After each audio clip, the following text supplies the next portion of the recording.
Assalamualaikum warahmatullahi wabarakatuh. Selamat pagi dan selamat pagi anak-anakku semua. Baik, pada pertemuan kali ini Bapak akan menyampaikan bagaimana langkah-langkah menyusun teks ulasan. Pada pertemuan sebelumnya kita tahu pengertian, struktur teksnya. Kemudian hari ini kita akan mempelajari langkah-langkah menyusun teks ulasan. Oke, langkah-langkah yang pertama dalam menyusun teks ulasan yang harus ditentukan yaitu yang pertama karya sastra, bukunya, baik buku cerpennya, novel, film, puisi, musik dan lain-lain. Setelah itu kita cari yang paling kamu sukai atau yang paling disenangi atau yang terbaru yang sedang dibaca. Dari hal yang terbaru sedang dibaca, kita cermati dengan tuntas. Setelah itu, dari karya sastra yang kamu pilih, tuliskan pokok-pokok kejadian dan kembangkan kalimat-kalimat tersebut dengan karya sendiri menjadi sebuah paragraf. Itu ya. Yang pertama berarti menentukan buku apa yang mau kita baca, yang mau kita ulas. Dari buku tersebut kita cermati, kemudian catat pokok terpenting, menjadikan sebuah paragraf. Kemudian jangan lupa tambahkan identitas karya yang kita akan ulas. Nah, di sini ada contoh teks ulasan yang tadi sudah saya sampaikan berdasarkan struktur teks ulasan, di mana yang pertama ada identitas karya, kemudian orientasi, kemudian ada bagian tafsiran, yang terakhir ada bagian evaluasi. Kemudian ada rangkuman juga. Nah, contoh teks ulasan yang Bapak pilih yang pertama ini ada judul bukunya Sang Pemimpin.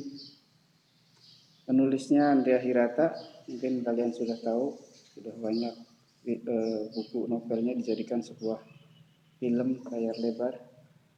Ini kemudian jenis bukunya adalah fiksi. Penerbit Bentang cetakan ke-1.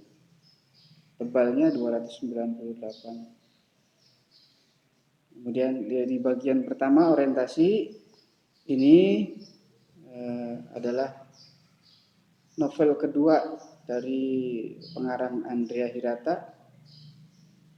Yang pertama mungkin Laskar Pelangi, karya Andrea Hirata juga. Novel ini menceritakan tentang kisah kehidupan di Pulau Belitung yang dililit kemiskinan. Ada bagian daerah Sumatera ya, Pulau Belitung itu. Kemudian ada 3 remaja SMA, bukan main, bermimpi untuk melanjutkan sekolah hingga ke Perancis, menjelajah Eropa hingga ke Afrika. Namanya Ikal, Arai, dan Cipron.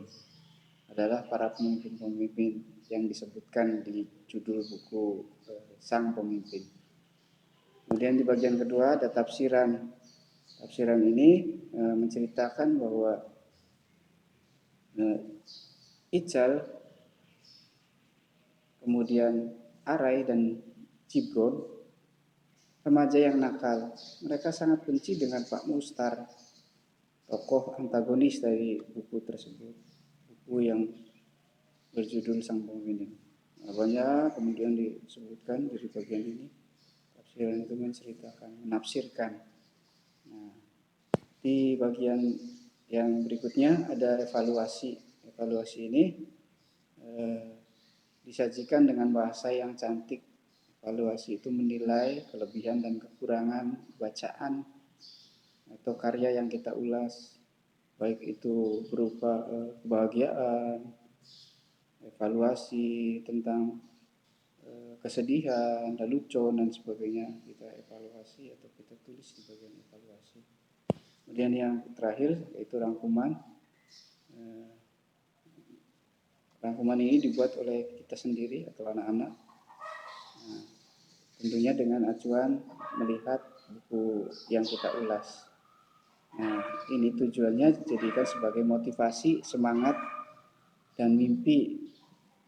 Nah, jangan sampai kita putus asa. Nah, tetap semangat bersekolah, melanjutkan pendidikan yang lebih tinggi. Kemudian ada pesan moral di di rangkuman ini. Intinya di bagian rangkuman pesan moral yang disampaikan oleh penulis bahwa ketidakmungkinan bisa diwujudkan dengan kerja keras. Mungkin itu saja penyampaian mengenai langkah-langkah bagaimana cara menyusun teks ulasan. Dan lebihnya mohon maaf. Wabillahi taufiq wal hidayah. Assalamualaikum warahmatullahi wabarakatuh.